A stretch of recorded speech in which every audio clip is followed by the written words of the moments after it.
Brought to you by Agilus Diagnostics.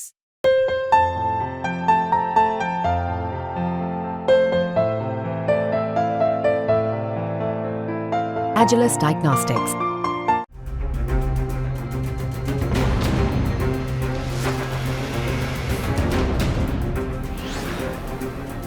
UP में लोकसभा चुनाव के बाद अब उपचुनाव की तैयारी शुरू हो गई। एक और बीजेपी लोकसभा चुनाव का बदला लेने के फिराक में है, तो दूसरी ओर सपा और अखिलेश यादव उपचुनाव सीट जीतकर 2027 का माहौल बनाने के मूड में हैं। ऐसे में कुछ सीट ऐसी भी हैं जहां सपा के लिए बढ़त साफ नजर आती है। ऐसी एक सीट है मुरादाबाद की कुंदर की। जियाउर रहमान बर्क के सांसद बनने के बाद कुंदर की सीट पर उपचुनाव होना है। वैसे अगर हम लोकसभा चुनाव के हिसाब से देखें तो कुंदर की सीट पर सपा 1,43,000 वोट पाकर बीजेपी से 57,000 वोटों से आगे नजर आती है। हालांकि अगर लोकसभा का आंकड़ा भी छोड़ देंगे तो इतिहास भी इस सीट पर बीजेपी का बहुत बुरा रहा है। अब तक सिर्फ एक बार ही बीजेपी इस सीट से जीत पाई है, जब 1993 की राम लहर में बीजेपी के चंद्र विजय सिंह चुनाव जीते थे। वहीं अगर 2002 से देखें तो 4 बार सपा चुनाव जीत चुकी है, जबकि एक बार यहां से बसपा जीती है। 2002, 2012 और 2017 में मोहम्मद रिजवान चुनाव जीत चुके हैं। वहीं 2022 में मोहम्मद रिजवान को मात देकर सपा के जियाउर रहमान बर्क ने जीत दर्ज की थी। फिलहाल इस सीट पर दावेदारी मुरादाबाद के सांसद रहे एसटी हसन कर रहे हैं। क्या कहना चाहिए? देखिए, अखिलेश यादव जी चाहते थे कि मैं रामपुर से चुनाव लड़ूं।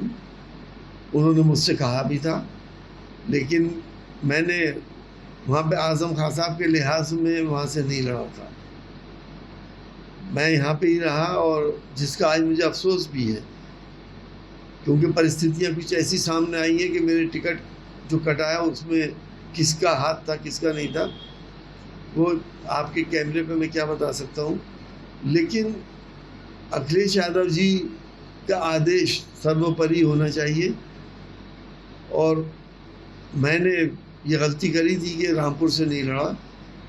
आगे उनके जो भी आदेश होगा वो मेरे लिए मान्य होगा। देखिए, उपचुनाव तो होना है, लेकिन आपको मालूम है कि मैं एक पार्लियामेंटेरियन हूँ और मैं एमपी रहा हूँ, और उस प्लेटफार्म से मैंने यहाँ के लोगों की बहुत आवाज़ उठाई है।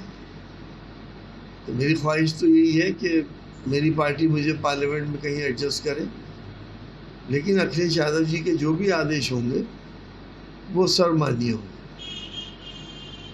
यदि आपको अखिलेश यादव कहते हैं चुनाव लड़ने के लिए, तो क्या आप चुनाव लड़ेंगे?